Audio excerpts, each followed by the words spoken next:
It was August 7th, 1942.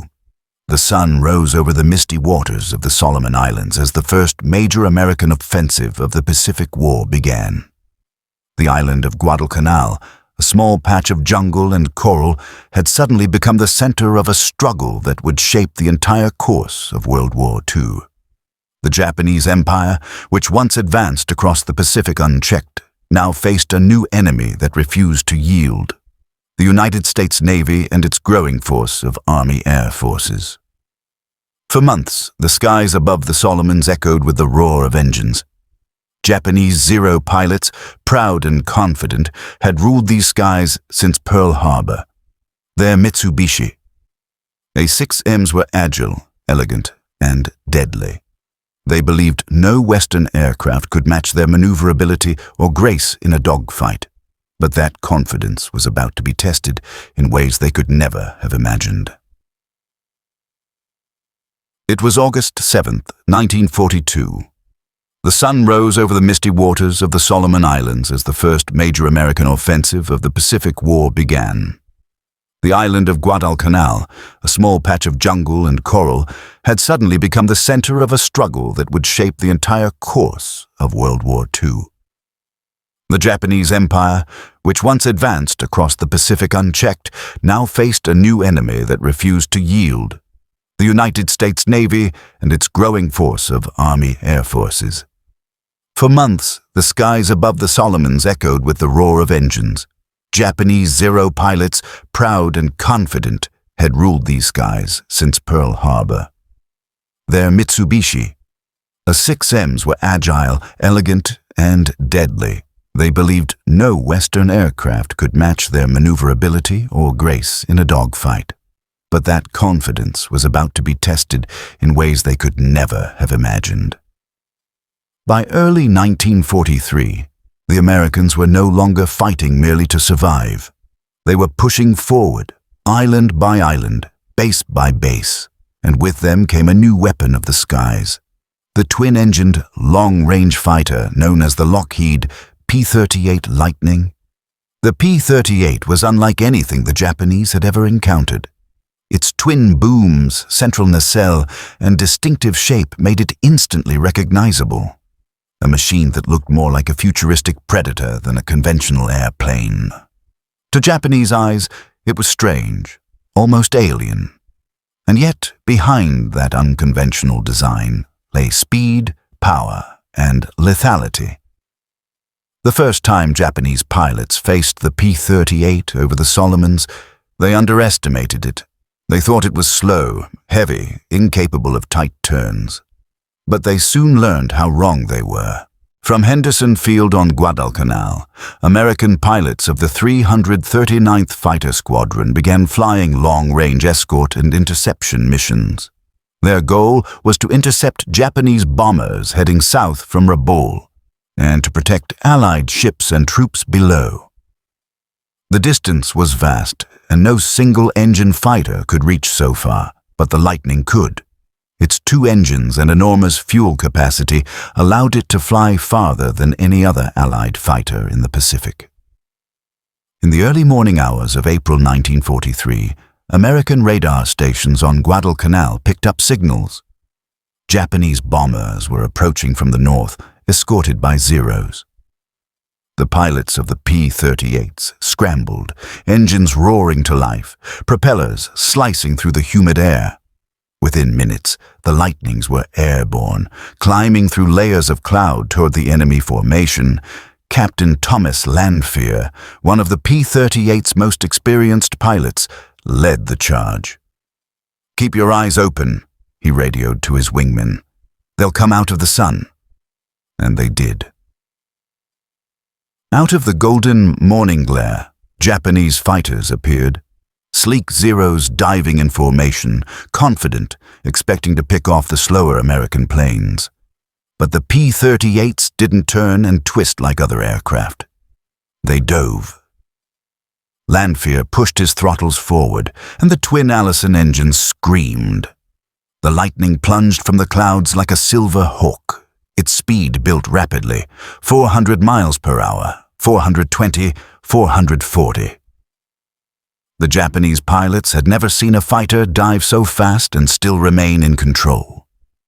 The first burst of .50 caliber gunfire tore through the leading Zero.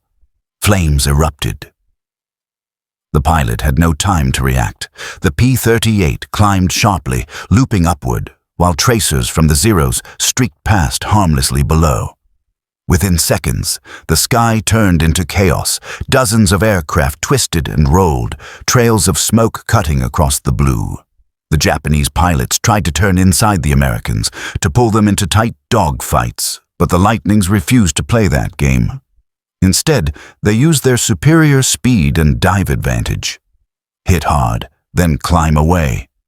It was a new kind of air combat, one the Japanese had not prepared for. The once invincible Zeros found themselves outpaced, outclimbed, and outgunned. As the dogfights raged over the Solomon skies, word began to spread among Japanese air units. Reports came in from pilots who had survived encounters with the new American twin-engine fighters. They described them as fast demons, impossible to catch, and deadly from long range. The myth of the invincible Zero was beginning to crumble. Weeks turned into months, and the P-38's reputation grew. Its long-range patrols hunted Japanese bombers far from their bases. The Lightnings would appear suddenly out of the sun, strike with precision, and vanish back into the clouds. Pilots began to call it the fork-tailed devil. In Tokyo, the High Command took notice. The losses over the Solomons were alarming. Entire bomber groups were being destroyed before they could reach their targets. Japanese planners couldn't understand how the Americans were intercepting flights so far from Guadalcanal. They didn't realize that the P-38's range and speed allowed it to dominate a vast area of ocean. By May 1943, the Americans had achieved a crucial edge. The P-38 wasn't just a fighter, it was a symbol of technological superiority. It gave the U.S. airmen the ability to take the fight directly to the Japanese, no longer waiting for attacks, but striking deep into enemy territory. For the Japanese pilots, morale began to waver. They had been trained to see themselves as the elite, the sky samurai of the Pacific. But now, they were being hunted by an aircraft that defied their understanding. They watched as friends failed to return, as bombers vanished into the sea, as the once clear skies of the Solomons turned hostile. In every dogfight, they saw those gleaming twin booms, that unmistakable silhouette that spelled danger. Some pilots refused to engage, choosing instead to protect bombers and hope to make it home alive. The tide of air power had shifted, and they could feel it. As summer approached, one mission would prove just how devastating the P-38 Lightning could be. A mission so daring and precise that it would shake the Japanese command to its core. It would take place in the skies near Bougainville, and its target would be none other than Admiral Yamamoto himself, the mastermind behind Pearl Harbor. The plan was simple, yet nearly impossible. American intelligence had intercepted Japanese communications, revealing Yamamoto's flight schedule, his departure, route, and arrival times. The task of intercepting him would fall to the P-38 Lightnings, but that is a story that begins at dawn on April 18, 1943. When 18 Lightnings took off from Guadalcanal, flying low over the waves, engines humming in deadly synchronization, the mission was secret, the stakes immense, and the outcome uncertain. For the Japanese pilots waiting at Bougainville that morning, it would be a day unlike any they had ever known. The Lightning was coming. April 18, 1943. The morning air over the South Pacific was still and heavy with humidity. 18 P-38 Lightnings skimmed just 50 feet above the waves, their silver wings glinting faintly in the rising sun. Each pilot knew the stakes. They weren't just flying another mission. They were flying into history. Their target was Admiral Yamamoto, the architect of the Pearl Harbor attack and one of Japan's most brilliant military minds. American intelligence had intercepted his flight schedule, a rare stroke of luck that came from breaking the Japanese naval code. Yamamoto was scheduled to fly from Rabaul to Balale airfield near Bougainville to inspect his forces and boost morale. The Americans intended to intercept him mid-air. The operation was code-named Vengeance. The P-38s roared on, hugging the sea to stay below enemy radar. Every minute was measured precisely. One mistake in timing, and the entire plan would fail. The mission required flying more than 400 miles across open ocean, a feat only the Lightning could accomplish. Its twin engines gave it the endurance no other fighter possessed. For 2 hours, the formation thundered forward, the pilots silent, eyes locked on their instruments. Lieutenant Rex Barber and Captain Thomas Lanfire led the way, their aircraft heavy with fuel and ammunition. They knew the Japanese escorts would be Zeros, agile, fast, and deadly. But they also knew the P-38's strengths: speed in a dive, stability, and firepower. At exactly 9:34 a.m., radar operators on Guadalcanal confirmed the Japanese formation had taken off from Rabaul. 2 Mitsubishi G4M Betty bombers and 6 Zero escorts. The trap was set. Minutes later, high above Bougainville, the Japanese formation glittered in the tropical light. Admiral Yamamoto's bomber, painted green and silver, cruised serenely at 4,500 feet. He believed himself safe. After all, who could possibly reach him here, over friendly territory? Then, out of the horizon, the American Lightnings appeared. Tiny specks racing in from the east. The Japanese radio operators barely had time to react. The P-38s climbed sharply, their engines screaming. Lanfear and Barber broke formation, each aiming for the lead bomber. The Zeros swarmed to intercept, but they were too late. In seconds, the Lightnings were upon them. Lanfear lined up his sights. "I've got him," he whispered, pressing the trigger. Tracers streaked through the air, cutting across the morning sky. The Betty shuddered, smoke pouring from its right engine. Barber dove beneath it and opened fire, bullets tearing through the fuselage. Flames erupted. Witnesses later recalled seeing the bomber roll onto its side, its wings shearing off as it plunged into the dense jungle below. There were no survivors. Admiral Yamamoto was dead. For the Japanese, it was a devastating blow.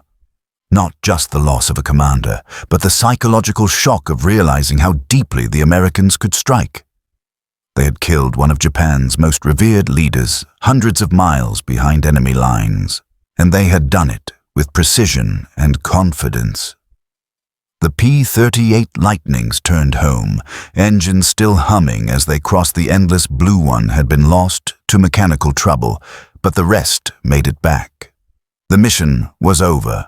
History had been rewritten. News of Yamamoto's death spread slowly through Japanese ranks. At first, the reports were dismissed as rumors. Then came confirmation. The mood across airfields in Rabaul and Truk turned grim. Pilots who once felt invincible now felt vulnerable. They realized that the Americans were no longer the amateurs of 1941. They had evolved, faster, smarter, and deadlier. As the months passed, the P-38s continued their relentless assault over the Solomons. They escorted bombers, hunted Zeros, and dominated the skies. The Lightning had become the spearhead of American air power in the Pacific. Japanese pilots began to fear its silhouette.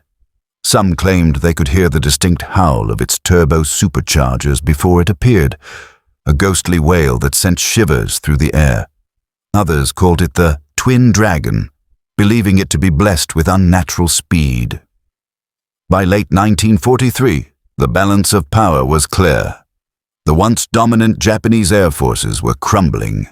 Fuel shortages, inexperienced replacements, and constant losses eroded their strength. Meanwhile, American pilots grew sharper with each mission. Their tactics evolved. They fought in pairs, covered each other, and exploited the P-38's dive and climb advantages. Over the jungles of New Georgia, another brutal battle unfolded in August 1943. Japanese bombers tried to strike Allied supply convoys, but the P-38s were waiting. From 25,000 feet, they dove through clouds and intercepted the attackers head-on. Within minutes, 5 bombers were burning. Zeros tried to intervene, but they too were swept aside. The Lightning suffered barely a scratch. American ground troops below cheered as flaming debris fell from the sky. To them, the P-38 was more than a machine. It was salvation from above. In Tokyo, planners grew desperate. They designed newer models of the Zero, lighter and faster, but it was too late. The Lightning's combination of range, altitude, and armament had set a new standard. Even Japan's best aces could do little against it. The war in the air had turned irrevocably in America's favor. By early 1944, the Solomons campaign was nearing its end. The jungle battlefields that once echoed with the clash of forces now lay quiet.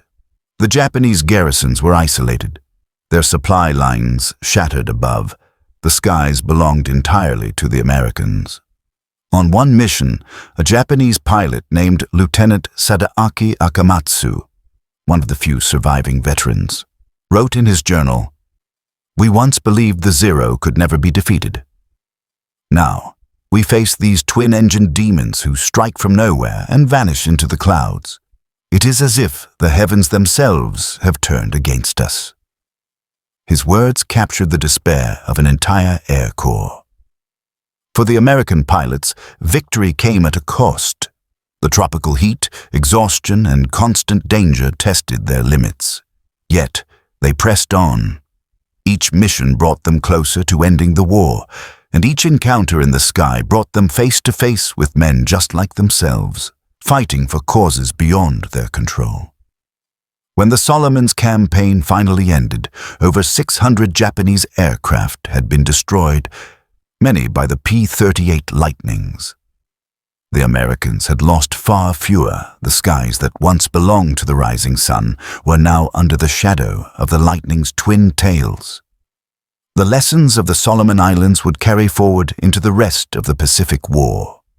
The P-38 went on to fight in New Guinea, the Philippines, and over the vast expanses of the Pacific Ocean.